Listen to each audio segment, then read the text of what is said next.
жашоодо бардык адамдар багынткан ийгиликтерге жетсе болот. Сиздер жөнөкөй бир стратегияны, жөнөкөй бир эрежени түшүнүшүңүздөр керек. Бардык ийгиликке жеткен адамдар сиздер сыяктуу адам. Алардын дагы эки көзү, эки кулагы бар. Алардын бир өзгөчөлүк жери жок. Чокудагы адам чокуда төрөлүп калган жок. Ал чокуга чыкты. Ал аракет кылды, урматтуу Мусулман биртуган. Спорт жаатында ийгиликке жетем десең, эң күчтүү спорттун башында турган Брюс Ли болобу, Мухаммад Али болобу, Майк Тайсон болобу, эң күчтүү спортсмен болсо болот. Ошондой аракет кылса болот. Брюс Ли бир секундта бир канча ударларды уруп салган. Ошондой тездикте аракет кылса дагы болот. Мухаммад Алинин бир эскере турган сөздөрүнөн Аллахтан байлык сурадым, ал мага динди, исламды берди дейт. Динден, исламдан, имандан түшүнүк берди дейт. Эң чоң байлыктардын байлыгы. Бирок спортто ким ийгиликке жеткен болсо, андан эки эсе көбүрөөк ийгиликке жетсе болот. Байлыкта дагы урматтуу Мусулман биртуган. Байлыкта эң бай азыр Роберт Кийосаки, Илон Маск азыр айга, Марска үй курамында отат. Ар кандай немелерди, райондорду, ар кандай үйлөрдү, ар кандай имараттарды курамында отат. Андан дагы күчтүүрөөк бай болсоң болот. Алар дагы сен сыяктуу кедей болушкан. Алар дагы сен сыяктуу машинеге жеткен эмес. Алар сен сыяктуу үйгө жагы жеткен эмес. Алар сен сыяктуу эч нерсеге жеткен эмес. Бирок аларда аракети эле болгон, өжөрлүгү болгон. Аллах Таала бир нерсени берет, өжөр адамга берет. Айтканымдай, миллионер, миллиардер эң күчтүү бай болсо дагы болот. Бийликтүү сот департаментинин директору, мамлекеттеги бийликтеги орундарды ээлесе болот. Бул даражага дагы жетсе болот. Болгону аракет жана өжөрлүк. Азыр мен 3 түрлүү нерсени айтып өттүм. Спорт, байлык, бийлик. 3 түрлүү нерсе, урматтуу Мусулман биртуган. Бирок ушул 3 түрлүү нерсе адамды өзгөртүп салышы мүмкүн. Адамды өзгөртөт эгер жүрөгүндө ыйманы болбосо адамдын. Спортсмен досторум өтө көп. Досум дейт, спорт залда машыгып, өтө катуу машыгып, тердеп, катуу машыккандан кийин атайын парктарды аралап кетет элем үйгө дейт. Пешком. Аралап кетип жатып 5-6 бала сүйлөшүп турса, айланып өтсөм болот дейт ошону. Бирок мен ортосун кесип өтөт элем дейт. Кандай бирөөсү бири удар берсе, кандай бирөөсү бири тебе берсе, аларды чачып салсам, майдалап салсам дейт элем дейт. Спорт мени өзгөртүп берди ушундай кылып дейт. Спорт демек өзгөртөт экен, эгер калпта, жүрөктө ыйман болбосо. Бирок урматтуу Мусулман биртуганым, чыныгы спортсмен, чыныгы күчү бар адам жөнөкөй болот. Адамды өзгөрткөн бул күч экен. Дагы бир нерсе бар, бул байлык. Адамды өзгөртүшү мүмкүн, эгер жүрөктө ыйман болбосо. Байлык адамды өзгөртөт. Ыйман деген нерсе исламга кирип, исламдагы диндеги нерселерди түшүнгөндөн кийин жүрөккө кирет. Ыйман деген нерсе. Ыймансыз, исламсыз жакшы адам болуп жүрүү, бул урматтуу Мусулман биртуганым, тамаксыз, тузу жок тамакты жегенге окшош. Дамы жок. Сен ыймансыз болуп туруп, канча иштерди мамлекетке, элдерге кызмат кылсаң дагы, бир күн барып бир этажга үйгө, бир машинага алданып калышы мүмкүн парага. Эгер жүрөктө ыйман болбосо. Биз андайлар көрүп эле жүрөбүз. Бир үйгө, бир квартирага алданып калган. Себеби анда жүрөгүндө ыйман жок эле. Бирок элдерге өтө көп кызмат кылган бул. Демек, байлык дагы адамды өзгөртүшү мүмкүн экен. Бийлик, урматтуу Мусулман биртуганым. Жаныңда печат, ручка турат, бир кол койсоң, бир адам ояка кетип калат, бир адам бул жака кетип калат. Ошондой бир сот тармагында милиция, полиция, врач, бийликке отуруп калдың бир жерге. Бий болуп, бийликте отуруп калдың. Ал учурда дагы адам өзгөрүп кетиши мүмкүн. Адамды өзгөртүп бериши мүмкүн ошол месте. Бийлик келген учурда бир печатты бассаң ал түрмөгө кетип калат. Бир печатты бассаң ал боштондукка чыгып кетет. Ошондой учурларда адам өзгөрүшү мүмкүн. Ушул 3 фактор, 3 нерсе адамды өзгөртүшү мүмкүн. Урматтуу мусулман туугандарым, 3 түрлүү нерсе өзгөртөт адамды, 3 түрлүү нерсеге жетсе дагы болот. Бирок жүрөктө иман менен жетиш керек ал нерселерге. Спортсмен болом дейсиңби? Жөнөкөй бол, бардык нерсеге жетишесиң Аллахты. Байлык каалайсыңбы? Жетесиң. Байлыкты жүрөккө киргизбей, колдо колдон. Жүрөккө кирип алса чыгыш кыйын бул. Колдо колдон байлыкты. Бийлик келген учурда, урматтуу мусулман тууганым, ал креслого сен келбейт элең эгер ал туруктуу болгондо. Туруктуу эмес, эртең сен дагы түшөсүң ал жерден. Туруктуу болгон, эч өлбөгөн заттын Аллахтын ысына барасың. Дагы 3 досубуз бар бул жашоодо. Биздин жашоодо 3 досубуз бар. Биз өлгөн күнү, урматтуу мусулман тууганым, эң жакын досубуз бизди таштап кетет экен. Биз аны өтө жакшы көрөт элек. Өтө кучактап, мээрим менен карап, жада калса уктаганда, турганда, даратканага барганда, чыкканда, ар кайсы жерде кармай өлет элең ал досуңду. Өтө жакын дос эле алсага. Ошентип ойлойт элең сен.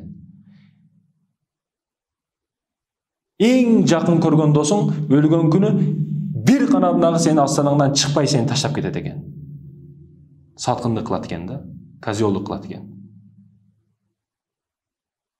Таштап кете турган эң биринчи сенин досуң бул сенин акчаң, байлыгың, бийлигиң, акчаң экен. Кайсыл жака барып таптың? Кытайга, Россияга, Америкага, ар жерге барып иштегени, барып тынымсыз тынбай дүйнө деп бар жок таштап ошону таптың, чогулттуң, сейфтерге бекитет элең, паластын төшөктөрүнүн астына бекитет элең. Эми болду, аны өлгөндөн кийин каалаган адам келип, каалаган жерге иштетет. Эгер сенин бала перзенттериң жакшы болсо, жакшы жака иштетип, сага сооп жетип турат. Балдарың дагы бале болсо, эми Кудай бериптир да сага. Аркаңдан наалат жетип турат. Сенин астанаңдан чыкпаган биринчи досуң сенин жыйнаган байлыгың, бийлигиң экен. Эми макул, ошону топтодуң. Бар жокту топтодуң, байлыкты, бийликти бар жок топтодуң. Эми ондан дагы оорурагы бар. Ошону топтоп бүткөндөн кийин 5 жыл, 10 жыл, ашы барса узак 15 жыл жашайсың ошонун ичинде. Эми өлдүң. Өлгөндөн кийин, урматтуу мусулман тууганым, кайдан тапканыңа дагы жооп бересиң эми ошону. Кайдан таптың, кайсыл жолго иштеттиң, ошого чейин жооп бересиң эми. Ошончо нерсенин баарына жооп бересиң. Ал эми экинчи досубуз бар экен. Экинчи досубуз мүрзөбүзгө чейин барат экен. Барган досторубуз, булар жакын туугандарыбыз, досторубуз, эшмат, ташмат, класста чогуу окуган балдарың. Сени мүрзөгө чейин алып барат экен. Мүрзөдөн кайра келе берет. Мүрзөгө кошо кире албайт, бирок кирсе дагы пайда бере албайт. Ошондой, урматтуу мусулман тууганым, кирсе дагы пайда бере албайт ал досторуң. Алар калды. Ал эми үчүнчү досуң бар. Үчүнчү досуң сени менен бирге кабырга мүрзөгө кирет. Ал ким? Кылган амалың, жакшы иштериң, кылган сооп кайрымдуулуктарың, жетимдердин башын сылаганың, студенттерге жардам бергениң, мечит ачкандарың, кайыр садакаларың, кошо жакшы амалдарың сен менен кошо кабырга мүрзөгө кирет экен. Ал жерде, урматтуу мусулман тууганым, эми кабырда 3 суроо болот. Кабырдагы 3 суроо. Кабырда периштелер бар. Ал жердегилер взятка албайт, пара албайт. Ал жердегилерге удостоверениең өтпөйт. Ал жердегилер өтө каттуу периштелер. Себеби Аллахтын периштелери алар. Алардын көзүнө бир гана адилеттүүлүк көрүнөт. Башка нерсе жок, кызыктырбайт. Ал жерге кирдиң, биринчи түн жатасың. Жөнөкөй элестетип көрүңүз, урматтуу мусулман бир тууганым. Жөнөкөй эле өлүмдү. Балдарыма үйүңө келип эле шашып, балдарыма бир нампан, этпет алып келейин дедиң дагы, акчаңды алып туруп, көчөгө чыгып кеттиң. Көчөгө чыгып эле светофорду карап, машинаны карап, анан башың айланып туруп, бир машина келип сени уруп кетти. Көзүңдү ачтың, ойгондуң. Апаң, балдарың, бала чакаң, катының бардыгы илеп атат алдыңда. Мен тирүүмүн, эмне болуп кетти? Баягы денеңе башын коюп алып илеп атканын көрөсүң. Мен тирүүмүн, мына турамын го мен. Эмне болуп кетти? Эмне илеп атасыңар? Тирүүмүн мен. Сени өлүңдү алып барышат.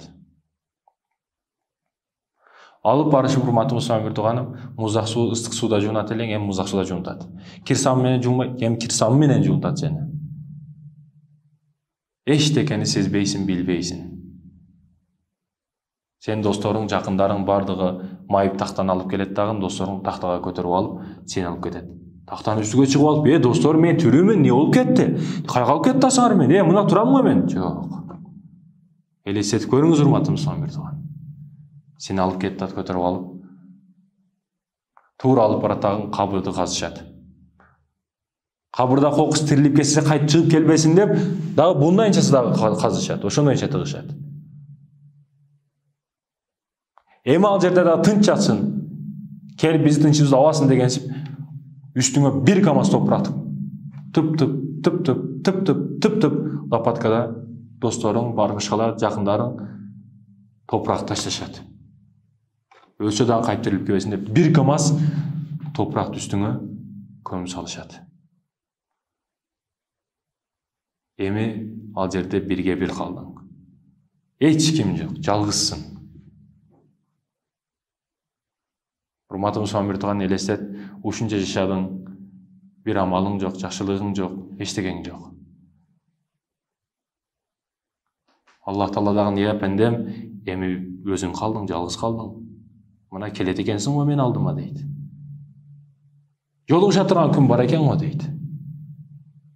Кабырдагы 3 суроо, урматтуу мусулман бир тууган. Биринчи экзамен. Мындан жакшы өтсөң, андан кийингилер жакшы болот. Бирок мындан өтө албасаң, бары жогу минуска кетет. Ал жердеги периштелер отургузат, суроону беришти баштайт. Раббың ким? Сени жаратуучуң ким? Диниң кайсы? Силерди араңарга жакшылыкка чакырган бир адам жөнөтүлгөн. Ал тууралуу эмне дейсиң дейт. 3 суроо болот кабырда. Кабырдагы биринчи күн жана 3 суроо.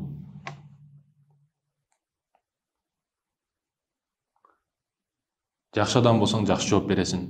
Раббым Аллах, диним ислам, бизге жөнөтүлгөн ал пайгамбар Мухаммад саллаллаху алейхи вассалам, аны ээрчигенмин, анын жолунда жүргөнмүн десең, жакшы өтсөң, жакшы суроого жакшы жооп берсең, Кудайым буйрса ал жагы жакшы болот. Жаман адам көмүлөт. Көмүлгөндөн кийин ага суроо берилет.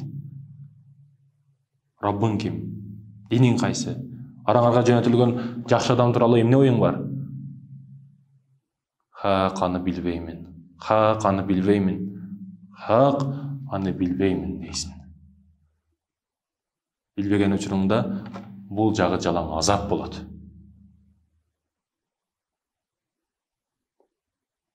Жалаң 3 цифрасы менен бүгүнкү сабак болду, урматтуу мусулман бир тууганым. 3 цифрасына өтө катуу ойлон.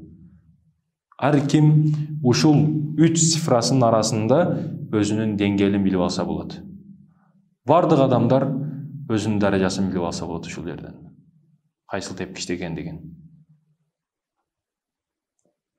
Бүгүн өтүп жатканда өлөргө жакын ла иляха иллаллах десе 5 кирет экен десе, угуп алып, оңой экен го, өлгөндө эле ла иляха иллаллах десек болду экен го дебегин.